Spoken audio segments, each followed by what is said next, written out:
আজই ডাউনলোড করুন আর এনজয় করুন আপনার পছন্দের শো। ক্রাইম স্পট থেকে আমি ছেলেটাকে রেড হ্যান্ডেড ধরেছি, তাই আজকের এফআইআরটা আমি নিব। ডক্টর, পেশেন্টকে ইমিডিয়েটলি শিফট করতে হবে, ডেকে তুলুন। তুলুন। ওনাকে তো ডাকা যাবে না। হ্যাঁ, প্রচন্ড যন্ত্রণায় উনি ছটফট করছিলেন, সেই জন্য ওনাকে আমি কড়া ডোজে সিডেটিভ দিয়েছি, তাই উনি ঘুমোচ্ছেন। এই ঘুম তো সহজে ভাঙবে না। ম্যাডাম এবার কি হবে তাহলে? কি করবো ম্যাডাম আমরা? ক্রিমিনালটা এবার গাড়োতে যাবে।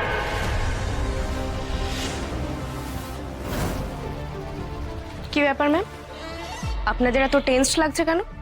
ঠিক মোক্ষম সময় চলে এসছে। ডক্টর আই এম সরি, কেসটা খুব সেন্সিটিভ, আপনাকে বাইরে যেতে হবে, আমাদের খুব ইম্পর্টেন্ট কথা আছে, প্লিজ গো। ওকে। মহাগৌরী, তোমার সাথে আমার কথা আছে। বলুন ma'am. You did a great job, okay, but এই ছেলেটাকে ধরে রাখা যাবে না, ওকে ছেড়ে দিতে হবে। হোয়াট? কেন ছেড়ে দিতে হবে ম্যাম? কারণ যাকে তুমি ধরেছো সে কে জানো? হ্যাঁ জানি, ক্রিমিনাল। মহাগৌরী, যাকে তুমি ধরে এনেছো তার নাম রুদ্রজিৎ, মিনিস্টার জয়জিৎ সিং শর্মা ওরফে জেজের ছেলেও।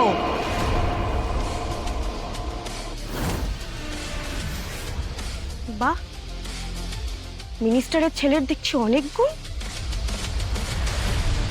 মহাগৌরী, একে যদি আমরা অ্যারেস্ট করি আমরা কিন্তু বিরাট বড় গন্ডগোলে পড়ে যাবো, বিরাট বড় গন্ডগোল। ম্যাম, এই ছেলেটা আমার দিদিকে মোলেস্ট করার চেষ্টা করেছে।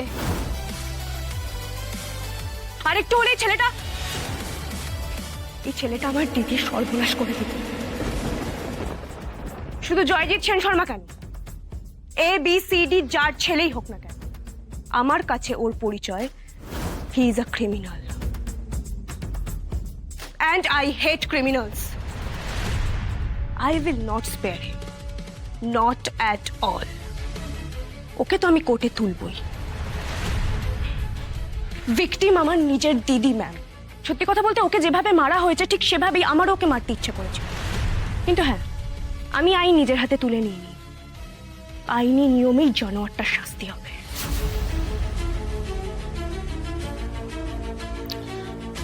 মহাগৌরী, তুমি না বুঝতে পারছো না,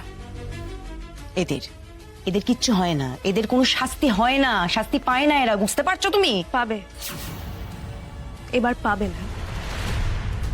আচ্ছা ম্যাম, আপনি তো একটা মেয়ে, আমিও একটা মেয়ে, আমার দিদিও একটা মেয়ে। একটা মেয়ে হয়ে আরেকটা মেয়ের অপমান আপনি মেনে নিতে পারবেন? আমি তো পারবো না, সরি।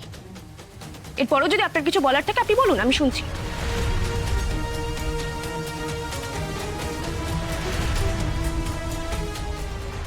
আমি যদি টিম নিয়ে টাইম মতো না পৌঁছাতাম, বজরংবলীর দূত ওকে মেরে ফেলত। আমি আটকেছি, এটাই কি বড় পাওনা নয়? এই তুমি কথাগুলো আমার দিকে তাকিয়ে বলছো কেন? কারণ আপনার মুখ দেখে মনে হচ্ছে আপনি ভীষণ শোকাহত, তাই বলে রাখলাম। এনিওয়ে ম্যাম, ক্রাইম স্পট থেকে আমি ছেলেটাকে রেড হ্যান্ডেড ধরেছি, তাই আজকের এফআইআরটা আমি নিব নিজের হাতে। কারোর ক্ষমতা থাকলে আমাকে আটকে দেখাক।